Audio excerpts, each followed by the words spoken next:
j'allais à la Place Laurier, puis les petites filles me reconnaissaient, puis je prenais des photos avec elles. Tu sais, j'étais genre avec ma mère prenait les photos pour moi, genre avec les filles, genre. Bonjour et bienvenue dans le 19e épisode de Scotch et Domination mondiale. Cette semaine, je vous propose une entrevue que j'ai menée avec Jules Marcoux, une figure, on peut le dire, assez controversée dans l'univers du marketing au Québec. Il a fait beaucoup jaser de lui à cause qu'il était capable de vendre son livre de Marketing Blueprint qu'il a publié très très jeune, on parle d'environ 22 ans, et il a été capable de le vendre à plus de 60 000 exemplaires, ce qui est tout simplement énorme. Un best-seller au Québec, on parle de 3000 copies vendues.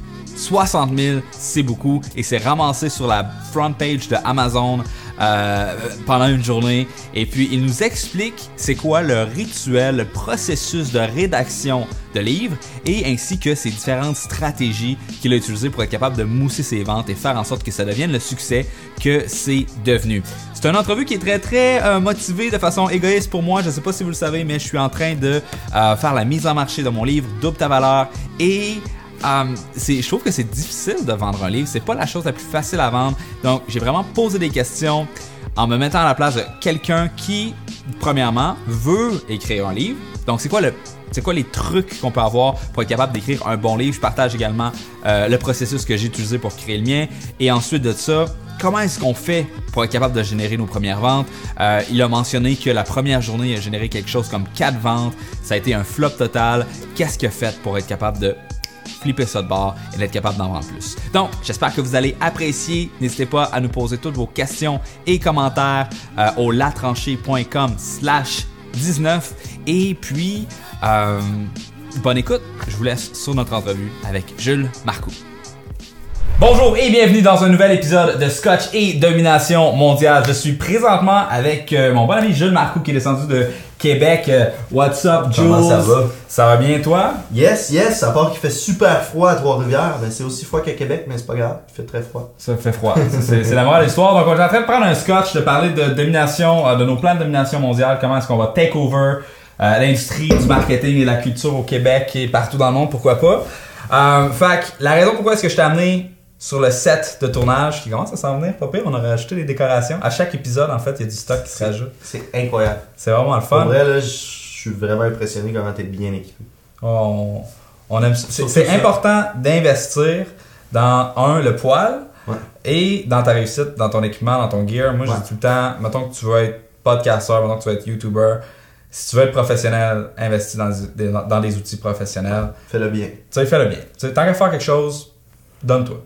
Go big or go home. Exactement. Fait que la raison pourquoi est-ce que je tenais vraiment beaucoup à t'avoir on set, ça fait plusieurs épisodes d'ailleurs que je te name drop.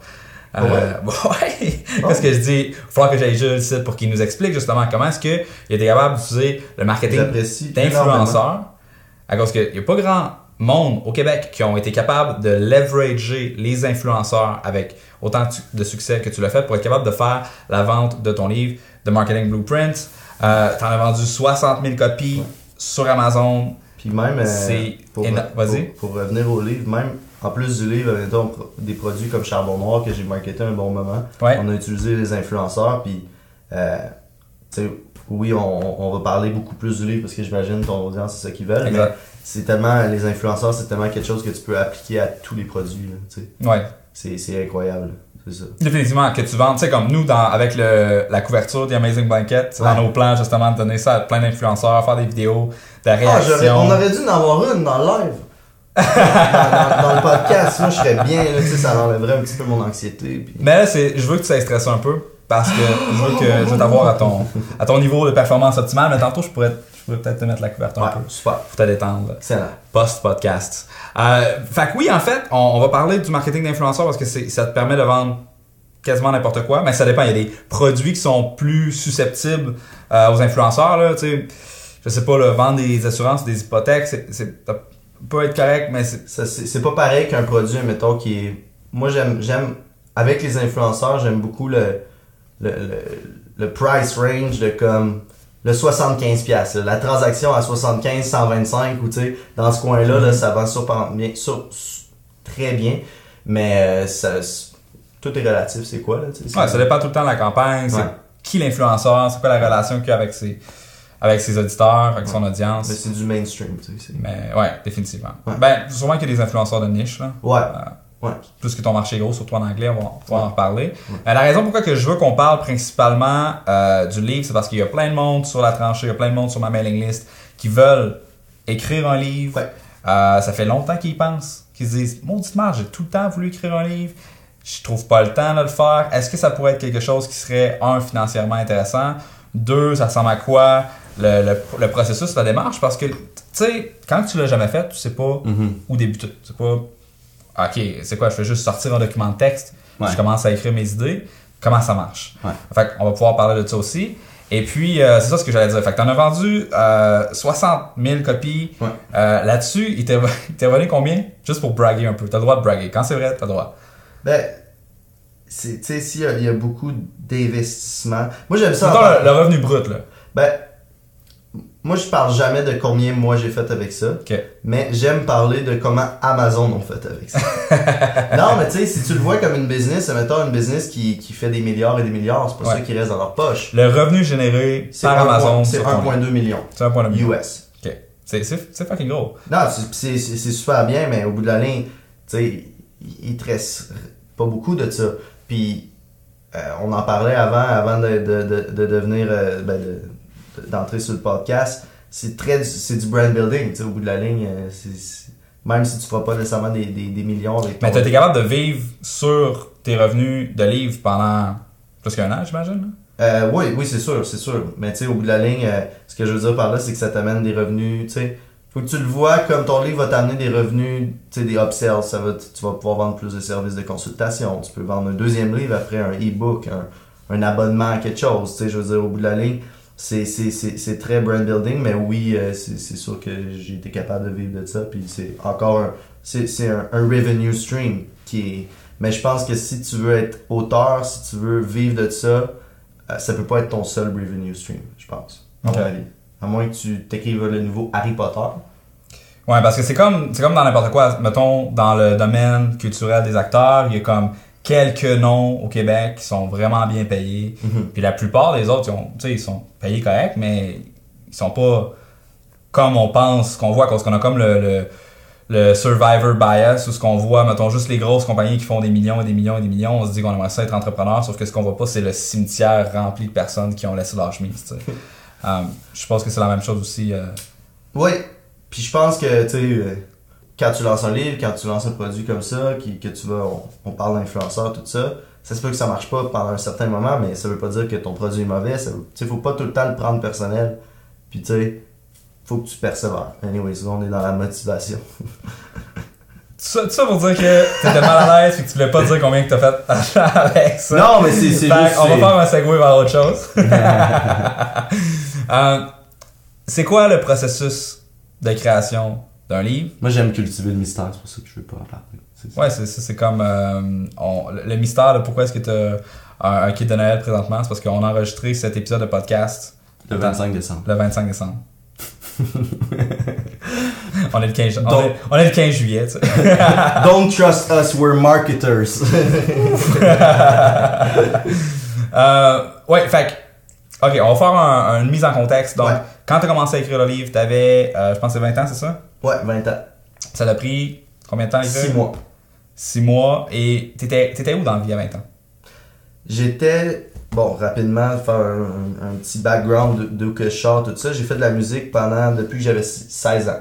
J'ai commencé, j'ai fait du rap québécois. Fait qu'il y en a peut-être qui écoutent le podcast qui se rappelle de ce tune-là, Lève ton verre. On va mettre un lien dans les notes. Il y a un vidéoclip. T'as eu combien de views sur ton clip? 400 000. Puis au total de toutes les vidéos, toutes les streams, puis un peu toutes les autres tunes que j'ai faites, j'étais à peu près à 2-3 millions de views. Ah, c'est bon. Fait que tu sais, pour du rap québécois dans le marché, c'était super bon. Tu sais, je faisais le show du Carnaval de Québec, c'est plein.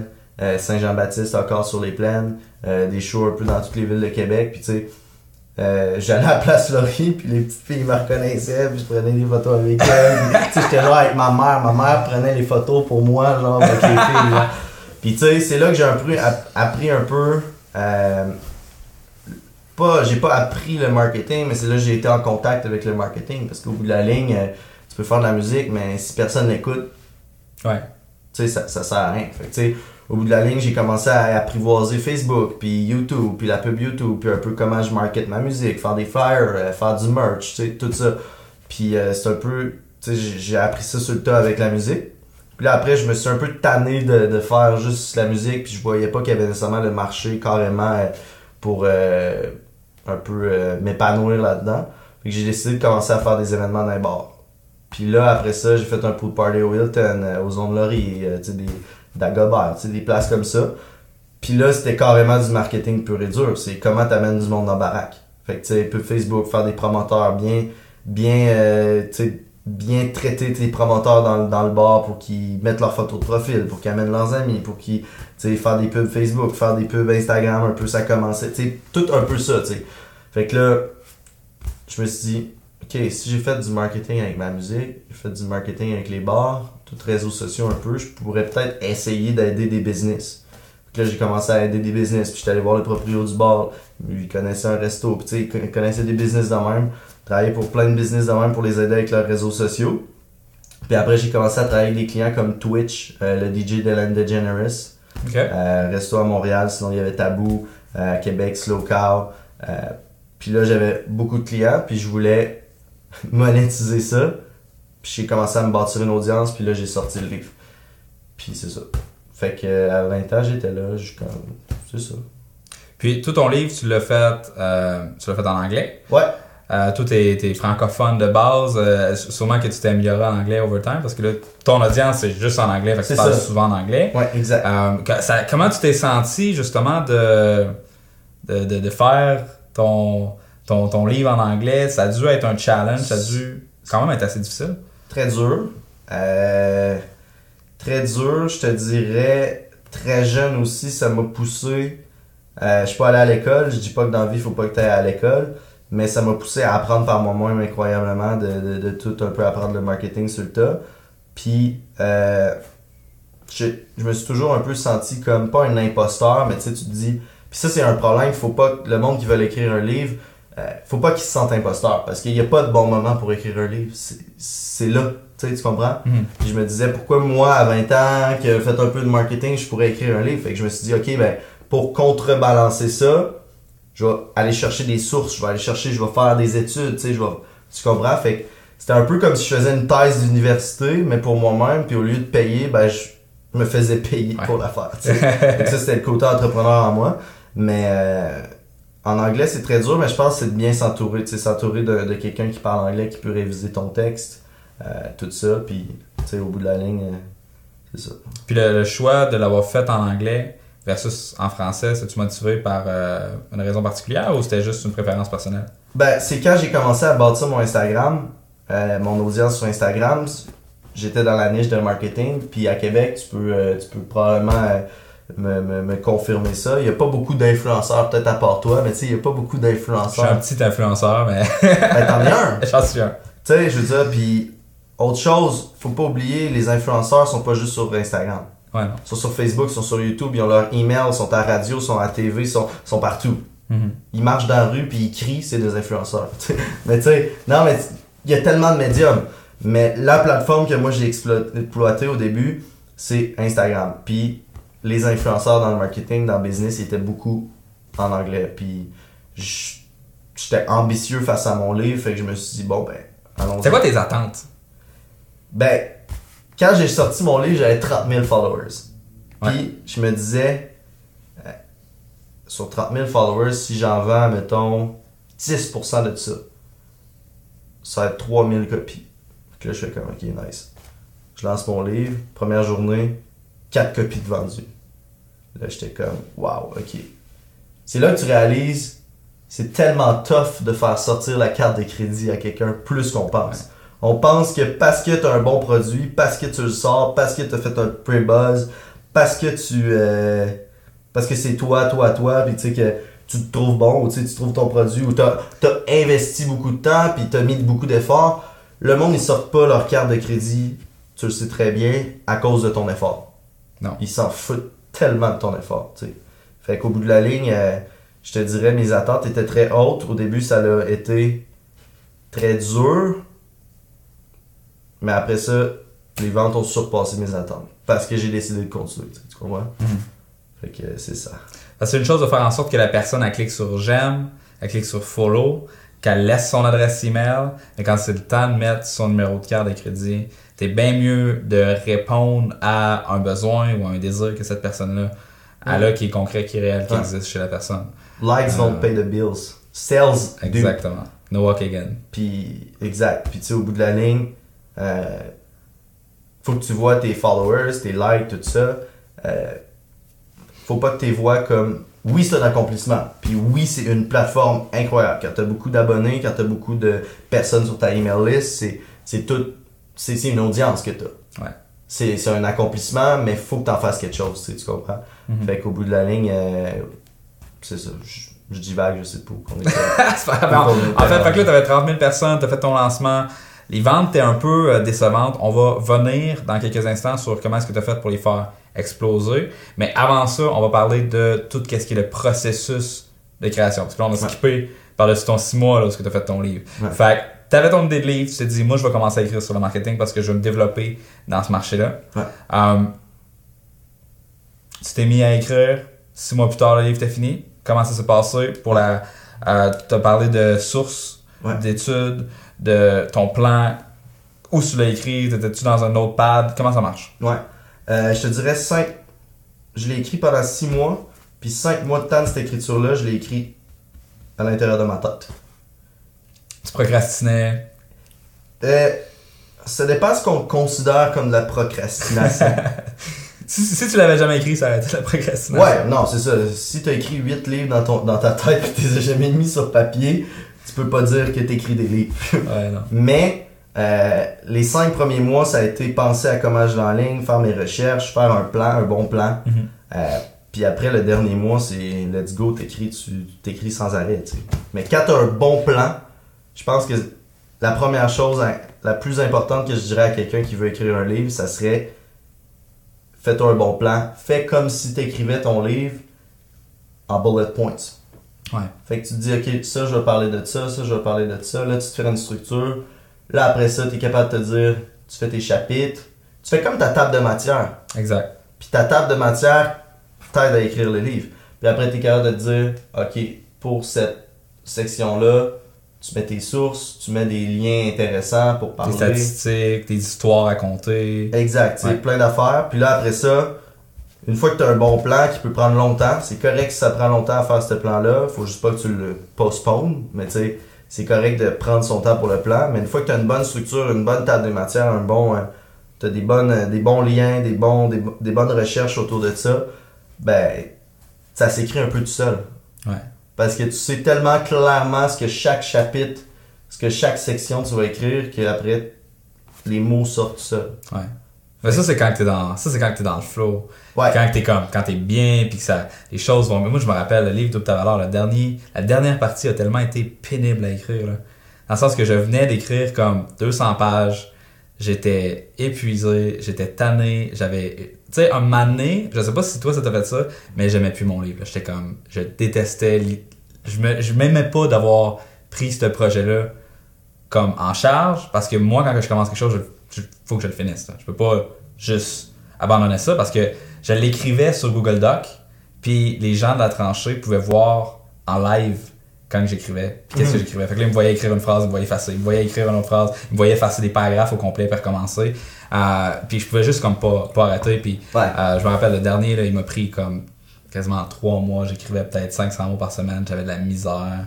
C'était difficile. Ouais. Ce qui est très ironique, parce que c'est un livre sur la productivité. Mais quand t'es dedans, je me rappelle, Confession d'un blogueur, qui est mon premier, il est genre 100 pages. Il est vraiment moins long. Là. Mais une semaine. Bam! One shot. J'étais dedans, j'étais en voyage, j'étais à la plage, ça s'est fait tout ça. Ouais. Ben, je pense que ton environnement est très important pour ton creative, ton creative flow. Ouais. Je veux dire, admettons, si je me sentais pas productif chez moi, des fois, je me rappelle, je rentrais dans mon char avec mon ordi, puis j'allais m'installer à quelque part, avec une vue, puis j'écrivais dans mon ordi. Il pleuvait à Sio, mais j'avais la vue. Puis j'amenais mon ordi en voyage, puis je clenchais, tu sais. C'est correct d'avoir des creative blocks. Mais quand t'as des creative blocks, qu'est-ce que tu peux faire d'autre? aller chercher, aller lire, aller t'inspirer d'autres livres. Ouais. Fait que qu'est-ce que tu peux faire pour ramener cette créativité-là? Puis tu sais, si t'as un creative block, prends pas ton sel, puis tu sais, souvent on va faire ça, on sait pas quoi faire, on scroll Instagram, on scroll Facebook, mais ta créativité est pas là. Ouais, tu vas pas te faire inspirer sur Facebook. Il y a peut-être quelque chose qui va te donner une idée, mais la meilleure manière de quand t'as un creative block, c'est va prendre une marche sans musique, puis regarde les choses autour. Puis là, tu fais des associations. Ouais. Tu fais, ça, non, tu sais. Puis après, puis bouf! Tu reviens, puis là, comme, wow! Mais le pire, ce que tu viens de dire, c'est fucking pertinent parce que, tu sais, moi, je trouve ça drôle. Je dis tout le temps à la blague dans mes webinaires, dans les podcasts, que toutes mes bonnes idées, je les ai dans la douche. Parce que t'as pas ton téléphone. Ouais. T'as pas de distraction. Puis moi, tu sais, moi, je suis comme... Mais là, les iPhones sont rendus waterproof. Ouais, mais je vais pas l'amener quand même.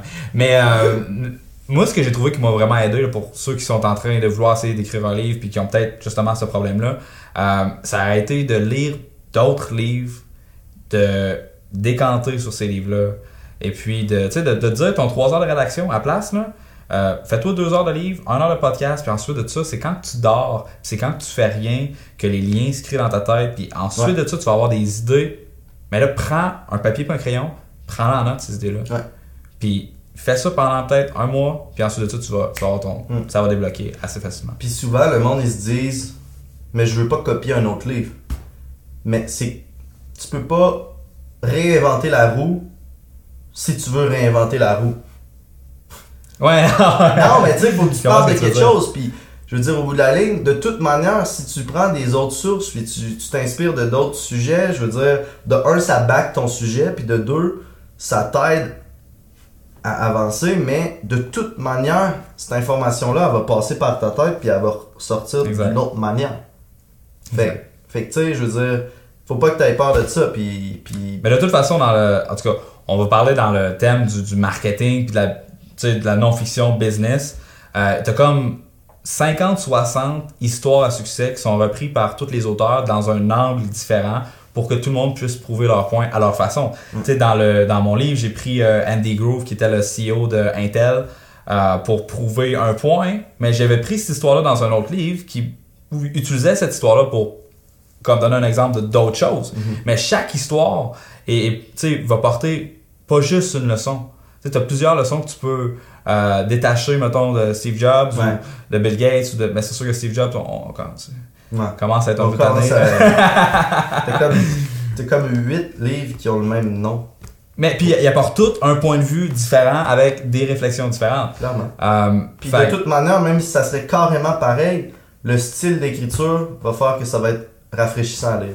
Exact. Fait que j'aime ça ce mot-là, rafraîchissant. C'est rafraîchissant. Je pense que je vais essayer de le dire plus souvent. Mais même, tu sais, parce que là, on a parlé de non-fiction, mais je pense honnêtement que la fiction de façon générale, quand tu veux écrire, ça fait du bien de lire un bon livre de fiction.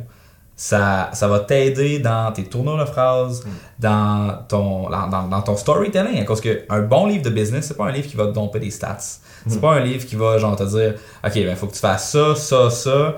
Ça peut être un bon cheat sheet ou un bon workbook. Histoire, c'est ça. Mais c'est le storytelling qui va faire en sorte que les gens vont se rappeler de ce que tu essaies de leur expliquer. Ouais. Puis, parce que moi, la façon dont je l'approche, c'est chaque point, concept, clé, faut le faire à travers une histoire. Un peu comme moi, mais mon auteur préféré of all time en littérature, c'est comme la psycho-pop business, je sais pas comment appeler ça, là, mais Malcolm Gladwell, je sais pas si t'es familier avec ses ouvrages, mais The Outliers, Tipping Point, David contre Goliath. Ouais. Si vous avez besoin, si vous êtes bilingue, puis que vous cherchez de l'inspiration, comment écrire un bon business book, ce gars-là, il est pas battable. Puis ça, c'est très bien, mais en même temps, moi je trouve que c'est des fois un petit peu dangereux parce qu'il y en a, ils veulent tellement viser haut puis ils se disent « Ah, je serai pas à la hauteur de Malcolm Gladwell. » Ouais, effectivement. Mais faut pas que tu aies peur, tu t'en inspires, puis ça c'est énormément important, mais c'est correct de commencer parce que lui, pour se rendre là, il en a écrit. Là, il était journaliste pendant, je pense, 10-15 ans. Fait que tu sais, c'est important, puis moi je me donne ça comme truc, quand j'écris, j'essaie de faire des petits chapitres. Puis ça, c'est mon style d'écriture. Puis peut-être, il y en a qui c'est d'autres, ça va être un style différent. Un peu à la Seth Godin. C'est ça, il n'y a pas de style parfait, je pense, mais faut que tu l'apprivoises, mais en écrivant des petits chapitres, t'as moins ce creative block-là. Parce que si t'as un chapitre qui s'écrit mal, ou que t'es pas inspiré pour lui, ben tu passes à un autre chapitre ou à une autre section de ton livre, puis là, peut-être t'as de l'inspiration aujourd'hui pour ça. Fait que je pense pas qu'il faut que tu l'écrives d'une manière linéaire, du premier chapitre à la fin. Je pense que c'est correct de dire, je suis pas capable pas de dessiner ça, mais je suis pas capable d'écrire ça aujourd'hui, je vais aller écrire un autre bout, puis après ça, je vais revenir, puis tu sais, fait que... Ce qui est intéressant, je sais pas, toi je pense que tu l'as pas fait, mais de publier... Moi, la façon dont je monte le livre, là, je me suis fait genre une trentaine d'articles de blog, en fait. C'est 30 articles de blog qui ont pas été nécessairement publiés, mais tu fais ton chapitre, tu le publies, tu regardes les commentaires, tu peux revenir après. Puis, parce que moi, mes chapitres sont tous entre, parce que tu disais que tu en faisais des cours, entre 1000 et 3000 mots. C'est parfait pour un article de blog. Puis si tu veux développer ta notoriété, ton référencement sur les moteurs de recherche, puis justement faire tes ventes, nous autres, la façon qu'on a fait, c'est qu'on a dit télécharger les 4 premiers chapitres gratuitement, puis tu vas recevoir le livre en e-book. Ouais, ça l'aide incroyablement. Puis on pouvait comme le précommander avec le monde payait ce qu'il voulait. Ça, je pense que tu l'as testé aussi sur Gumroad. Ouais. On va pouvoir en reparler tantôt. Puis tu sais, ça nous autres, on a fait, je pense, 500 ventes avant que le livre s'est sorti. Fait que ça a beaucoup aidé aussi pour l'encouragement, parce qu'on avait à la fin des samples, on avait un formulaire de feedback que le monde pouvait nous dire qu'est-ce qu'ils ont aimé, qu'est-ce qu'ils n'ont pas aimé. Puis on est revenu sur bien des chapitres pour dire ok, cette histoire-là a été mal contée. Ça n'a pas été compris du tout. On va rajouter de la viande autour de ça. Puis tu sais, ça te donne plus de confiance aussi qu'une fois qu'il va être fini, ben tu sais, il y a déjà plein de monde qui t'ont dit qu'ils ont trippé sur ton livre. Fait que ça te donne la confiance de faire ton marketing après qui est fucking important. Ouais. Non, c'est sûr d'y aller avec un genre de pas un test group là, mais de commencer tranquillement, avoir un peu du monde qui lit avant, c'est très important. Puis ça c'est un peu, moi j'appelle ça un customer advisory board. Au lieu d'avoir un advisory board de partner ou d'investisseurs, ben d'avoir des personnes qui vont lire, qui vont consommer ton produit, qui peuvent te guider dans... C'est très lean comme approche. Ouais.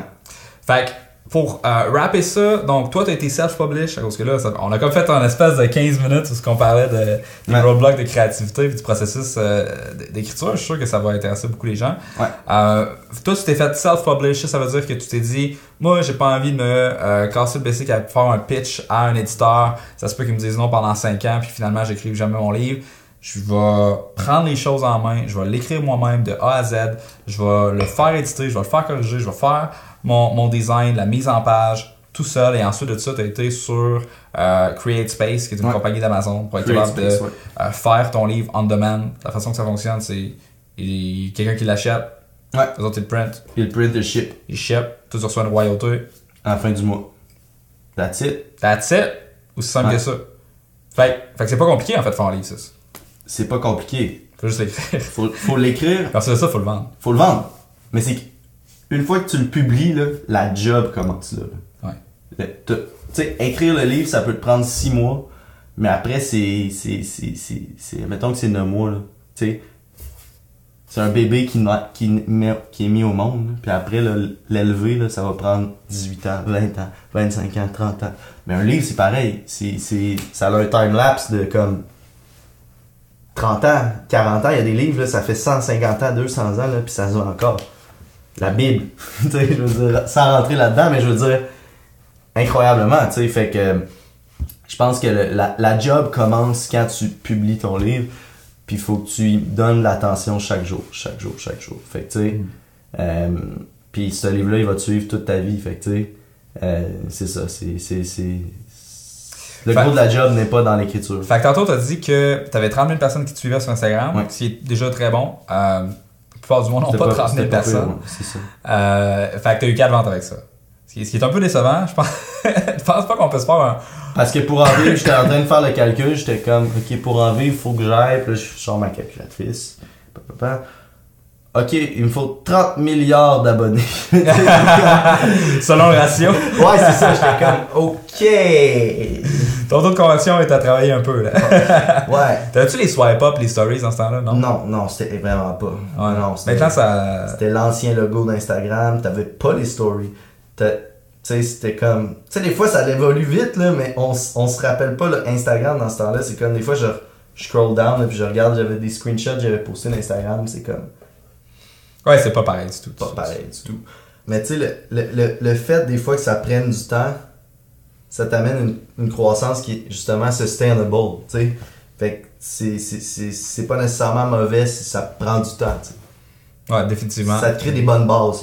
Ouais, parce que tes ventes, en fait, c'est ça, 90% de tes ventes vont arriver dans l'année, tu sais, overtime, puis c'est complètement normal, puis faut pas s'alarmer, parce que des fois, justement, il y a des gens qui vont faire comme toi, ils vont écrire le livre, which is amazing, ils vont lancer, ils vont regarder les résultats, puis ils vont se décourager à cause que 90% des livres sur Amazon, ils en vendent moins que 50 copies. Ah, j'ai aucune misère à te croire là-dessus. Mais justement, là, comment est-ce que toi, tu as eu ce lancement-là de feu, le 4 copies, tu t'es dit, OK, bon, comment est-ce que tu as fait pour justement être capable de changer tout ça? C'est les influenceurs, puis je me rappelle, j'étais jeune, puis... T'étais encore jeune. I'm still very young. I'm still very young. Very, very young. Moi aussi d'ailleurs, mais ça. J'étais plus jeune. T'étais plus jeune, ouais. Mais j'étais comme, OK, comment je fais? Puis là, je me suis gratté la tête, puis on dirait que mes bases de marketing, puis tout ce que j'avais fait avec le marketing, tu sais, t'en apprends tellement chaque jour. Puis pour chaque produit, c'est différent. Puis c'est ça qui est le fun avec le marketing, c'est que tu le sais jamais ce qui va marcher. T'as des tests. C'est tout le temps des tests. Puis je pense pas que tu peux dire que tu connais le marketing. Je pense que tu peux être un marketeur, mais tu connais les bases de marketing. Tu connais le processus en arrière du bon marketing. Exact. Mais des fois, le bon processus qu'on a en tête ne marchera pas. Puis comme créer des ads, puis tu sais, tout ça, ça marchait pas, c'était pas rentable. Fait que j'ai dit, OK, il me semble que j'ai vu un livre passer sur Instagram. Là, je regarde. Ouais, c'est bon. OK, c'est la page à 3 millions de followers. Puis là, je la contacte, j'ai dit, pourquoi t'as reposté ça? Il dit, shout out, $100. I post your book. Là, je fais comme, OK, man, let's do it. J'y vire 100$ PayPal. Là, genre, je me réveille le lendemain, parce qu'il y a comme sur CreateSpace, il y a un délai. Ça prend 24 heures avant que tes ventes soient comptabilisées. Puis il y a un délai. Puis je me lève le lendemain, j'avais payé 100$. Je pense que je l'avais vendu après avec ce post-là comme 25 copies, 30 copies. C'est rentable. C'était quand même rentable. Très rentable. C'était quand même rentable. Puis là, je me suis dit, OK, il y a de quoi là. Il y a vraiment de quoi. Puis lui, j'ai dit, si je t'en achète 50 shout-out, tu me descends tout ça à 75$, mettons. Il a dit, yes, good, let's do it. J'ai dit, let's do it. Est-ce que le gars est asiatique? Non, je sais pas. I'm just giving myself a American accent. Okay. Mais j'ai dit good, let's do it. Puis là, il good. Puis là, après ça, il poste mon livre. Puis là, je faisais des 1 heure pour être tout le temps sur le top. Puis ça devenait tannant. Je me suis dit, comme, ça me dérange pas d'être tannant parce que j'en vends. Puis anyway, le monde oublie vite. Là. Ils se rappellent pas que t'as été tannant puis qu'ils ont vu ton livre tout le temps. Ils se rappellent jamais où qu'ils l'ont vu. Il y en a qui me disaient, genre, c'était quasiment Oprah qui avait parlé de mon livre. Non, mais tu sais, le monde, tu sais, je veux dire, fait que ça te dérange pas d'être tout le temps là. Faut tout le temps que tu sois devant leurs yeux si tu veux vendre. Fait que tu sais, puis c'est pareil pour n'importe quel produit. Je pense que tu vas être super d'accord là-dessus. T'as pas le choix d'être dans leurs yeux tout le temps. Puis là, puis anyway, même s'ils me postaient 10 fois par jour, c'était pas les mêmes personnes à chaque fois. Là, sur une page de 3 millions d'abonnés, c'est pas tout le monde qui se connecte en même temps. Puis tu sais, tout ça. Puis même si c'est le même monde, au moins ils l'auront vu 2 fois, ils ont peut-être plus de chances de l'acheter. Ouais. Fait que c'est ça, j'ai dit 75$ le post, tant de posts, ok good, let's go, on le fait. Il me postait.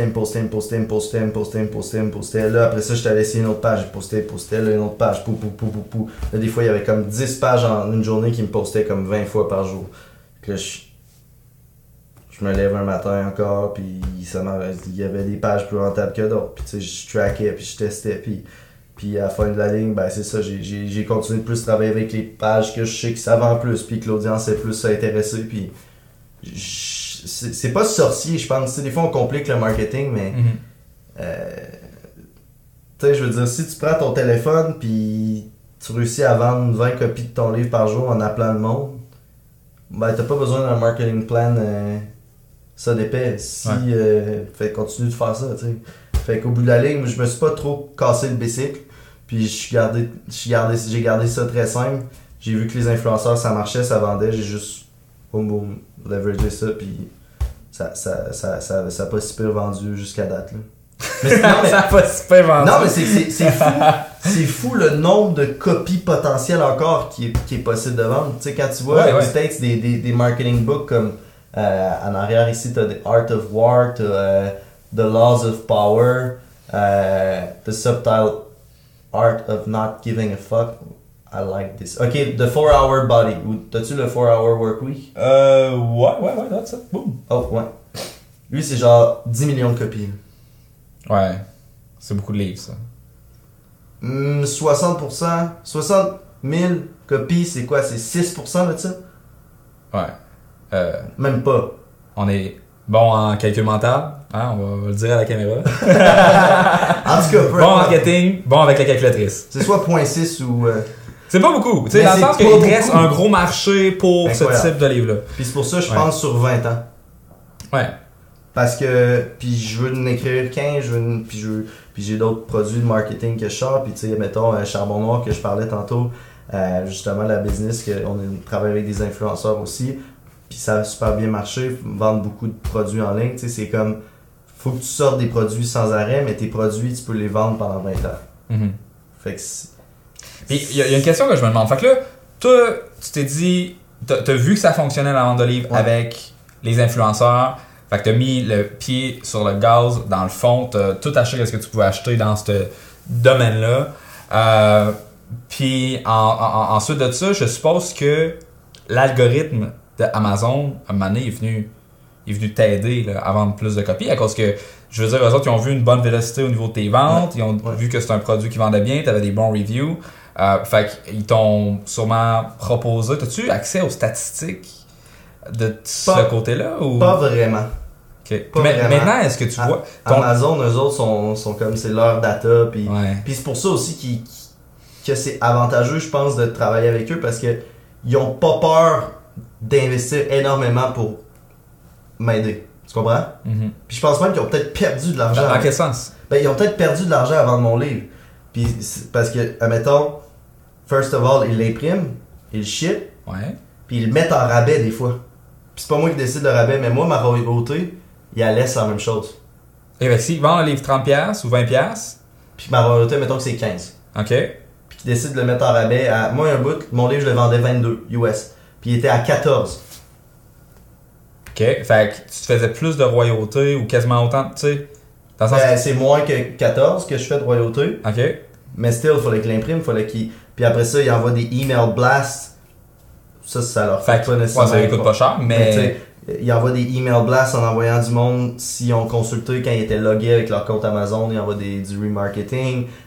Google, si tu marques mon nom sur Google ou si tu marques le nom de Marketing Blueprint, ils ont fait des dynamic ads qui se changeaient avec justement mon The Marketing Blueprint. T'arrives sur ma page de livre.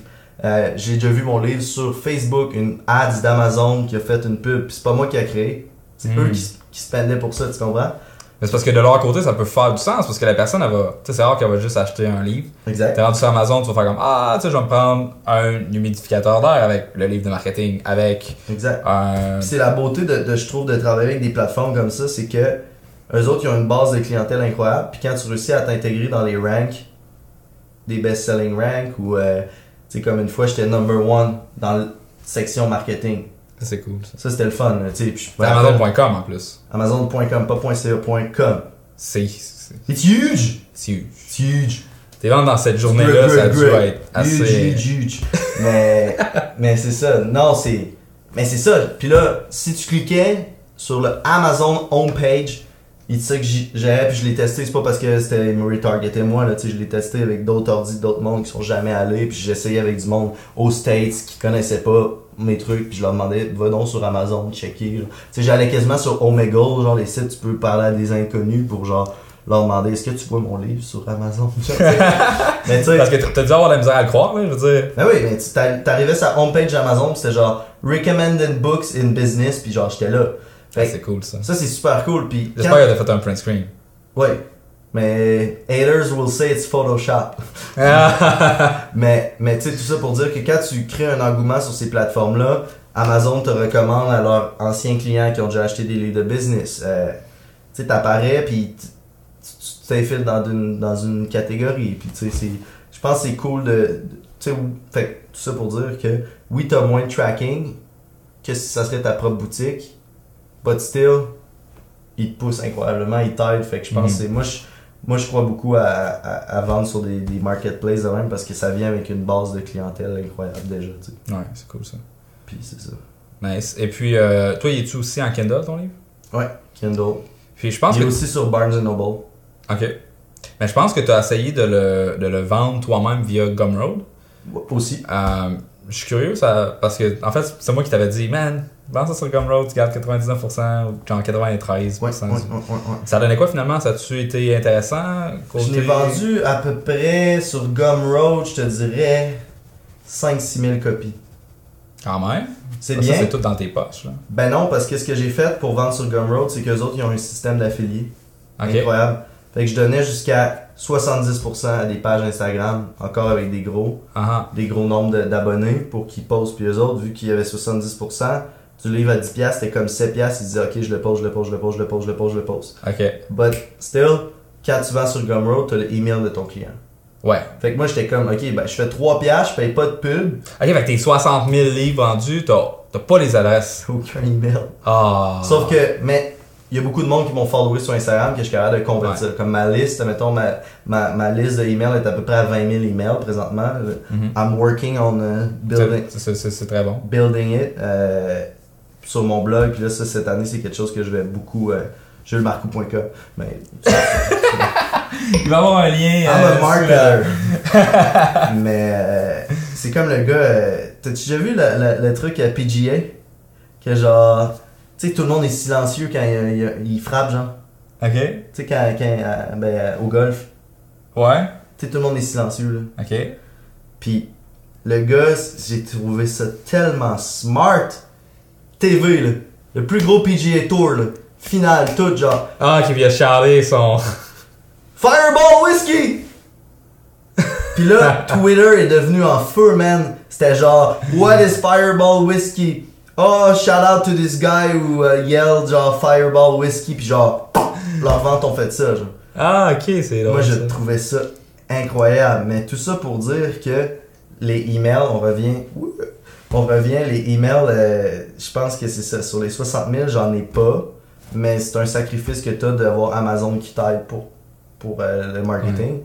Mais après ça, tu peux convert tes abonnés Instagram en email puis tout ça. Mais Gumroad, c'est ça, tu sais, avec le affilié, le 3$ qui, tu sais, ça reste 3$ plus un email. Fait que moi, dans ma tête, je faisais aucun investissement de marketing. Ouais, parce que tu payais pas ces posts-là, c'était les influenceurs qui se mettaient. Exact. C'est cool. Fait que moi, c'était bien correct pour moi.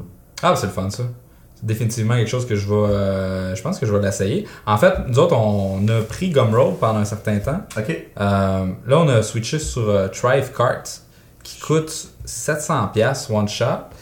Mais t'es capable de faire des funnels avec des upsells. Puis pour vendre des livres, c'est vraiment intéressant. C'est le même que j'ai vendu les couvertes des Amazing Blanket. Les couvertes. Et une couverte. Puis là, l'article que je suis en train d'écrire pour le Nouvel An, c'est de gourou à vendeur de couvertes. Les couvertes. Je trouve ça drôle. Gourou à vendeur de couvertes. J'aime ça. Puis ce qui est fun, c'est que tu peux faire des bump offers dans ton checkout. Okay. Fait que, mettons, pour le livre Double ta valeur, ce qu'on fait, c'est que la personne elle achète le e-book, mettons, $19,99. Puis elle peut cocher une case pour avoir le audiobook à $9,99 de plus. Ouais. Fait que tu augmentes ta valeur à vie avec ça. Puis une fois qu'elle a acheté, elle peut racheter d'autres produits avec un clic. Plus tard dans le funnel. Mais c'est ça qu'on... Toutes des stratégies de même. Ouais, puis c'est ça qu'on se parlait tantôt, je pense. Tu sais, ton livre, c'est juste... C'est un brand, c'est une entité, c'est un produit, là, oui, mais il y a un brand autour de ton livre plus que juste le produit, ton livre. Puis tu peux tellement bâtir autour de ça. Tu sais, regarde le 4-Hour Work Week. Son blog, il l'a mis autour de son livre. Lui, ça a été un coup de circuit incroyable. Ouais. Puis tu sais, ton audiobook. Fait que tu sais, encore quand on disait que lancer le livre, publier le livre, c'est la première étape, puis il y a tellement de jobs après, mais tu sais, puis c'est de la job le fun, mais tu peux monétiser avec un audiobook, un cours, des vidéos, tu sais, je veux dire, un blog, tu sais.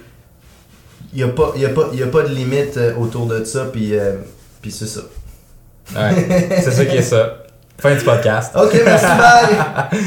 Maman, mon TV! Fait qu'on on va recap. Donc, tout a écrit le livre, ça peut avoir 6 mois, t'as bien fait ton plan. Après ça, t'as fait un burst de création. Tu l'as lancé, t'as pas eu les ventes que tu voulais. Ensuite de ça, t'as pris des influenceurs. Ça s'est mis à grossir. Maintenant, est-ce que tu fais encore du marketing par influenceur? Oui. Ouais? Oui. Tu payes encore les pages? Oui.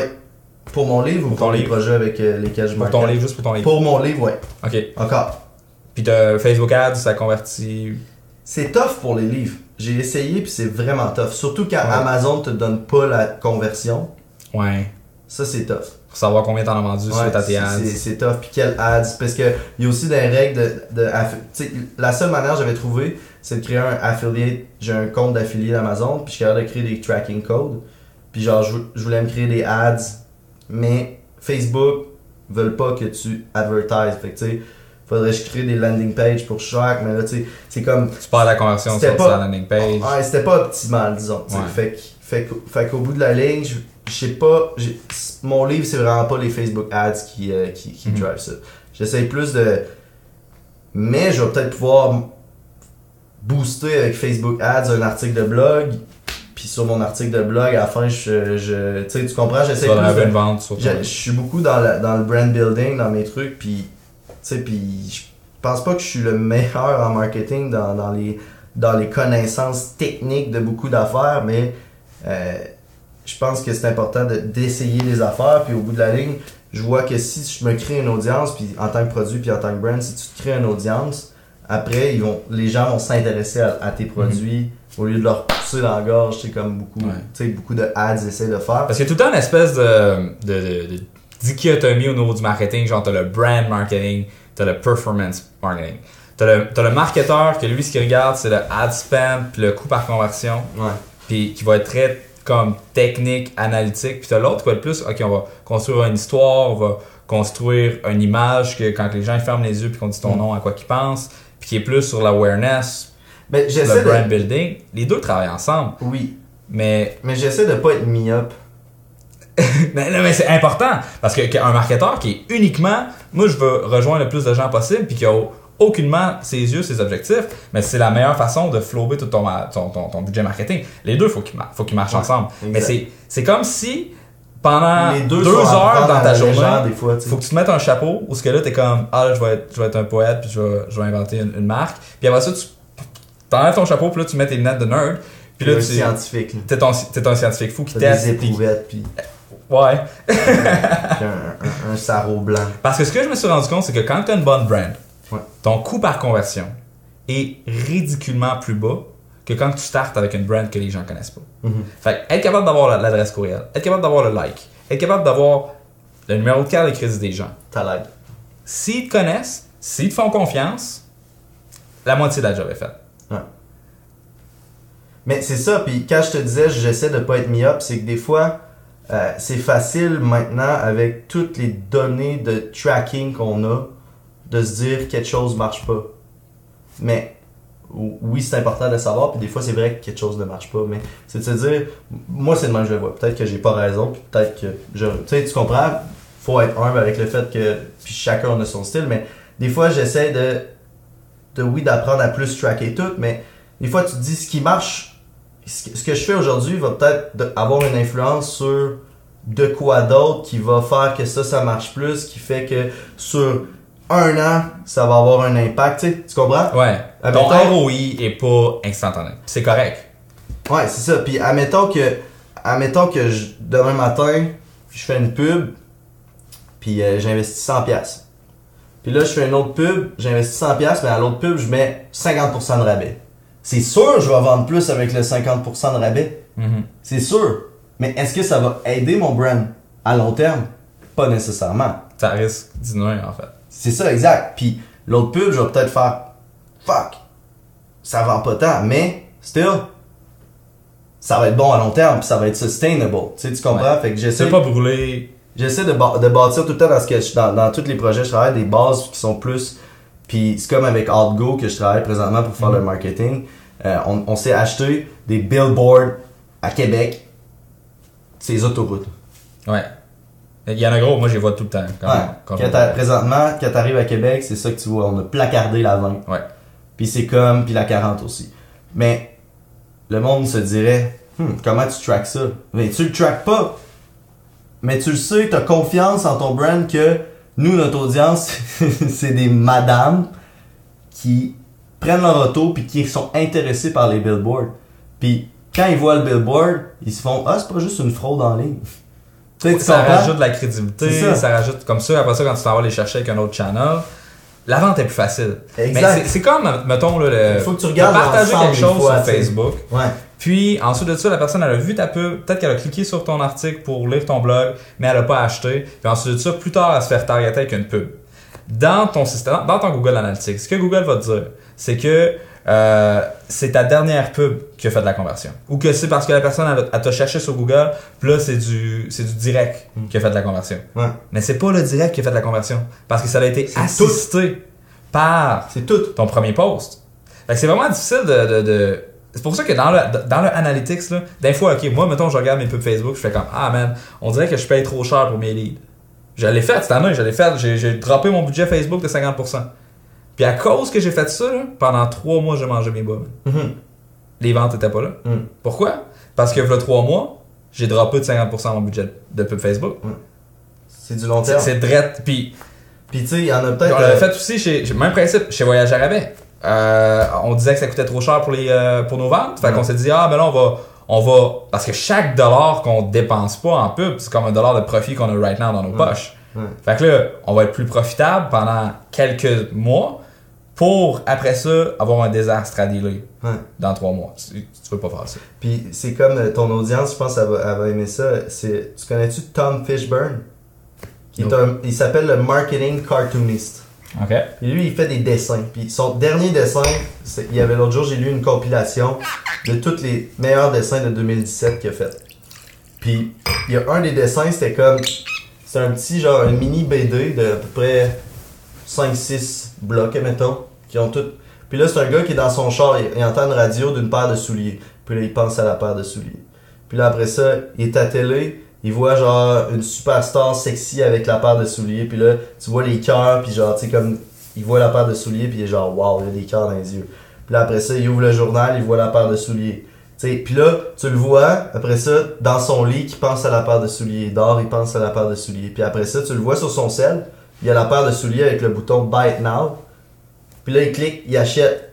Puis le dernier de ce tableau-là, dans cette BD-là, c'est la directrice marketing de cette marque de souliers-là qui dit « basé sur les datas qu'on a, on devrait mettre 100% de notre budget dans le mobile. » Ouais. Mais y aurait-tu rêvé à tout ça? Ou y aurait-tu pesé Buy It Now sur mobile s'il aurait pas passé par ce funnel-là, qui est pas un funnel nécessairement en ligne comme on le voit, mais qui est un funnel de brand? Je pense pas. Non. Tu comprends? Fait... c'est une bonne... tu mets le shooter, on va le mettre. Ouais. En overlay sur comme B-roll dans la vidéo. Ouais. Ça va être nice. Ok, ben écoute, je sais pas trop par où qu'on devrait s'en aller par la suite, parce qu'on a pas mal fait le tour pour je suis un peu pressé. Come on. un poil moins de veine. Il y a même pas de monde. Un poil moins de veine. Au niveau de la rédaction du livre, publication du livre, je pense qu'on a fait le tour. Je pense que c'est vraiment comme inspirant puis que c'est super cool qu'est-ce que tu as fait. Félicitations encore une fois. Merci beaucoup. Peut-être, c'est quoi tes projets présentement? Ouais. Y a-tu des choses, des tendances marketing que tu aimerais ça qu'on discute? Vite fait, bien fait? Présentement, je suis directeur marketing puis actionnaire dans une entreprise qui s'appelle outgo.com. On vend des forfaits exclusifs en ligne, des expériences, fait que tout ce qui est restauration, escapade, hôtel, des activités dans la région de Québec. Là, on arrive beaucoup à Montréal. Fait que je m'occupe du marketing là. Sinon, j'écris un 4e livre.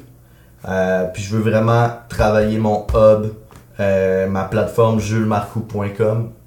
Transformer ce reach-là Instagram vers du trafic sur mon blog pour vraiment créer un hub sur la créativité. Puis sinon, je continue de faire des projets de consultation comme ça. Mais le plus gros, le plus gros de ma job, c'est vraiment Outgo et mon site web pour faire cette plateforme-là. Ton livre, il est sur quoi ton prochain? Mon prochain, il est encore sur le marketing. Mais je suis en train de... The Marketing Blueprint 2. Ouais, mais j'aimerais ça le faire, ça. Mais non, mon prochain livre, il est encore dans la phase embryonnaire quand je l'écris là. Fait que ça serait tough que le monde suive le fil de mes pensées si je commence à l'expliquer. Okay. mais j'aimerais ça être capable de le sortir d'ici la fin de 2018. Cool. Puis sinon, je fais du marketing puis je m'amuse. J'essaie de pas trop penser vers où je m'en vais. Je sais pas comment dire ça. Mais c'est bon parce que t'as deux priorités. T'as ta plateforme, Outgo. C'est tough. Puis l'autre jour, je faisais cet exercice-là dans une entrevue. J'étais en train de passer, là, je name drop que je fais des entrevues. Puis... mais c'est comme... Des fois, on essaie de contrôler le futur puis de savoir notre vision, on va où, puis on fait des plans. Mais est-ce que tu serais capable de savoir qu'aujourd'hui, on aurait été assis ici ou que tu aurais fait ton podcast ou que tu aurais écrit un livre ou tu sais, plein d'affaires il y a 5 ans? Pas v'là 5 ans. Pas v'là 5 ans. C'est ça. Moi, parce que justement, on est comme au Nouvel An présentement, là, les gens qui vont l'écouter vont peut-être être en février ou fin janvier. Mais, tu sais, comme là, présentement, je suis en train de regarder 2017, me dire qu'est-ce que j'ai fait en 2017. À chaque année, je fais un article où ce que je dis qu'est-ce que j'ai fait l'année passée, qu'est-ce que je veux faire l'année prochaine. Mais ça, c'est super important. Je compare qu'est-ce que j'ai réellement fait et puis ça me gosse vraiment parce que ça fait 3 ans, man, que j'ai des objectifs puis que je suis pas capable de tous les accomplir. Ça serait le fun! Une année! De genre, juste être capable de toutes les oblitérer. Mais c'est parce que l'affaire, c'est que si t'es obliteur, peut-être que c'est parce que t'as pas été assez ambitieux. Mais je pense qu'il faut que tu sois agile. Mais faut que tu puisses adapter, puis c'est pour ça que je fais pas de plan sur 5 ans. Mais ma vision, c'est tout le temps 1 an à l'avant parce que si je suis pas capable de juste accomplir qu'est-ce que je me dis que je vais faire en 1 an, je sais pas comment que je serais capable d'être réaliste en 5 ans. Là. Mais le podcast, puis toi, c'est tout déjà écrit, man. C'est tout déjà prévu, c'était set in stone, ça allait arriver. Depuis 12 ans. Il y avait rien que tu pouvais faire qui pourrait... C'est ça. You're a mastermind. Ouais, je suis comme un evil genius. You control everything. Domination mondiale, je veux dire. Exact. Alright, ben écoute, où est-ce qu'on peut te trouver les meilleures plateformes pour connecter avec toi? Je suppose que c'est Instagram. Dans le passé, j'aurais dit oui. Mais maintenant, je veux que le monde aille sur julesmarcoux.com. Mais aussi, ils peuvent me follower. Ouais, ils peuvent te follower. Fait que julesmarcoux.com, ça va dans ton infolette. Tu leur donnes des goodies à toutes les semaines, des trucs de marketing. Tes stories sont drôles, t'es tout le temps en train de chanter. J'essaie de garder ça humain puis pas trop sérieux, pas trop corporate, tu sais, tu vois là, tu sais, j'avais pas remarqué. T'avais pas remarqué? Non, j'avais pas remarqué. Mais moi j'ai acheté ce gilet là parce que c'est venu avec une ceinture inclus. Non mais c'est quand t'as une ceinture plus un gilet pour le prix d'un. Ouais, avec la barbe. Aussi, ouais. C'est un bon deal. Tu sauves du temps, de l'argent. On se dit cheers. Cheers à ça. C'est déjà tout pour mon entrevue avec Jules Marcoux. J'espère que vous avez apprécié et que ça vous a peut-être inspiré à commencer à écrire, penser à peut-être faire la rédaction d'un livre. C'est un processus qui est long, c'est pas nécessairement la chose qui va vous permettre de faire beaucoup d'argent rapidement. Ceci étant dit, ça va vous apporter un paquet de bénéfices par la porte de côté. Parlant de ça, la semaine prochaine sur mon blog personnel olivierlambert.com, je vais publier ma revue annuelle de à quoi ça leur ressemblait, doubleTavaleur.com, le site, c'est quoi, les statistiques, les abonnés, le trafic, comment est-ce qu'on a fait de vente. Donc, je vais partager ça et ensuite de ça, là, dans 2 semaines, le prochain épisode de podcast va être avec nul autre que Laurent Breillat du site apprendrelaPhoto.fr. Laurent va nous expliquer un peu des trucs de photo, bien sûr, mais ensuite de ça, comment est-ce qu'il était capable de générer plus de 700 000 € en une seule année avec son cours en ligne sur la photo. Et non seulement ça, mais à la fin, on donne des exemples de contenu sur comment être capable de générer du bon contenu. À cause qu'on dit tout le temps, c'est important de créer du bon contenu, mais c'est rare qu'on prend le temps de s'attarder à c'est quoi du bon contenu, comment est-ce qu'on fait ça, et on parle une bonne demi-heure de ce sujet-là. Ça a été une discussion très enrichissante. Je vous promets que ça va être très fort. Donc, on se rejoint au latranchée.com/19 dans les commentaires pour poursuivre cette discussion et on se revoit dans le prochain épisode de Scotch et Domination mondiale.